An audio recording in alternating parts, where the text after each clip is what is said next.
grupos religiosos e políticos. Quando Jesus iniciou seu ministério, havia entre os judeus diversos tipos de grupos, como os objetivos próprios.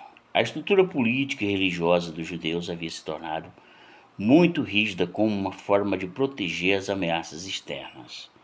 Eles estavam constantemente sofrendo perseguições e sendo mortos, e, de modo em geral, os primeiros a serem executados eram os líderes, o que buscava o poder fazia por diversas razões.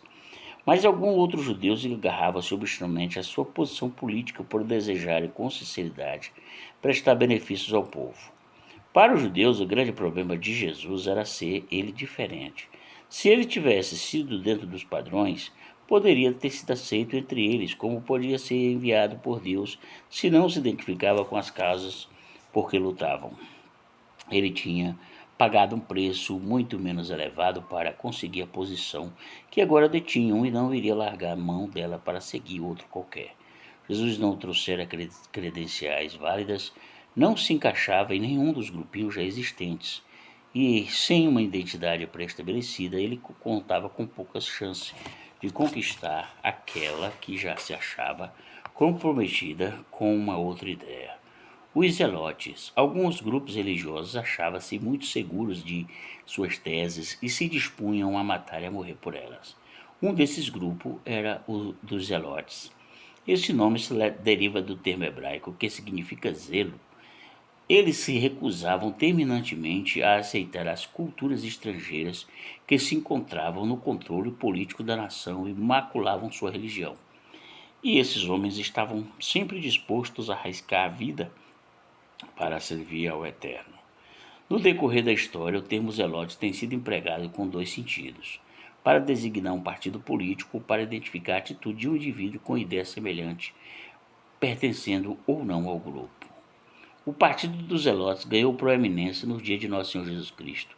Era um grupo de resistência que causou muitos acontecimentos ao governo romano, mas seu movimento foi esmagado no ano 70 depois de Cristo, quando os exércitos de Roma invadiram Jerusalém e dizimaram o povo de Israel. Hoje, o fato mais lembrado em relação a esse partido é a resistência que fizeram aos romanos em Massada, que durou até maio de 74.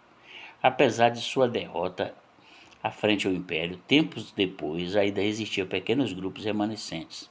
Estudando os Zelotes, percebe-se neles a influência de dois grupos. O primeiro era o movimento macabeu, muito combativo e sempre respeitado, que fora aniquilado com o terrível derramamento de sangue. O segundo é o dos farisaicos. Esse grupo não defendia o uso da força e havia muitas analogias político-religiosas entre os dois grupos. O Partido dos Zelotes, porém, não era constituído por um único grupo, como uma organização político-militar. O mais provável é que fosse constituído de pequenas células espalhadas pelo país com essa mesma denominação. O mais conhecido zelote do Novo Testamento foi Simão, que se tornou um dos 12 apóstolos. Supõe-se que ele tinha sido membro do grupo, pois em sã consciência não poderia pertencer aos dois grupos ao mesmo tempo. Contudo, não seria errado afirmar que, em geral, os discípulos de Jesus abrigavam ideias acerca de uma derrubada do governo romano. E é possível que vários deles tenham começado a seguir Jesus por considerar o messianismo uma forma de resistência. Muitos eram originários da Galiléia, conhecida pela rebeldia de alguns de seus habitantes, a quem os romanos consideravam perturbadores da ordem. O apóstolo Paulo parecia possuir algumas características dos zelotes, ao que parece, porém, não pertencia a esse partido. Ele era farisaio, mostrava-se disposto a matar em defesa da fé judaica. A perseguição que mover aos cristãos fora intensa e impiedosa. Embora isso não comprove que ele fosse oficialmente membro do partido, mostra-se com clareza que possuía o mesmo espírito que eles. E várias vezes, quando se refere à forma como perseguia a igreja, usa o termo zelo e zeloso. Paulo se preocupou muito em censurar o zelo antibíblico, pois aqueles que o possuem não têm um verdadeiro conhecimento de Deus. Esses mesmos judeus que se mostravam tão zelosos na defesa do nome de Deus, procuravam matar o apóstolo por causa da fé cristã. Os essênios.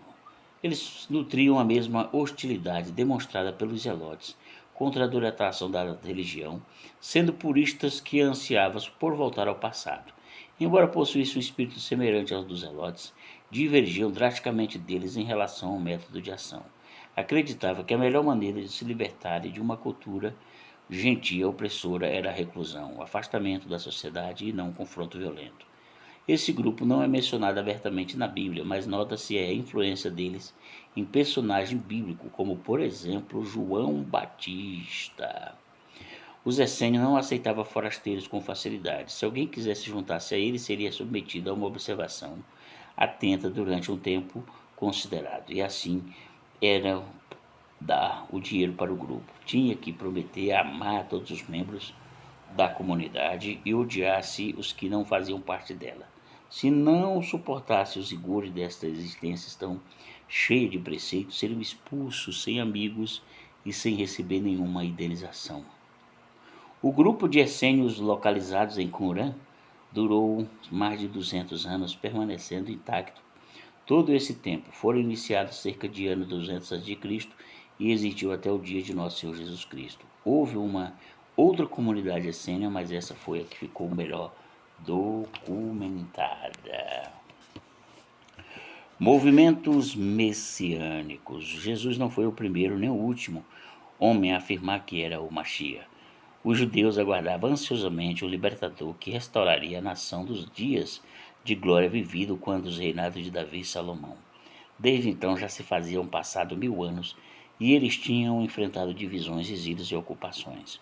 Contudo, a cultura judaica estava cheia de especulações e respeito da vinda deles, de como seria sua aparência e de modo de agir.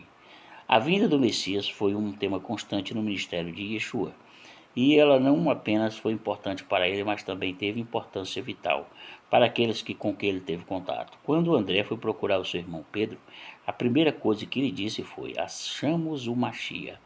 Também a mulher com quem Jesus conversou junto ao poço afirmou que sabia que o Mashiach estava por vir. E no dia da festa da dedicação, os judeus procuraram a Jesus abertamente se eles eram o Mashiach. A esperança da vinda do Messias nunca estivera mais aguçada do que na época de que Jesus esteve na terra.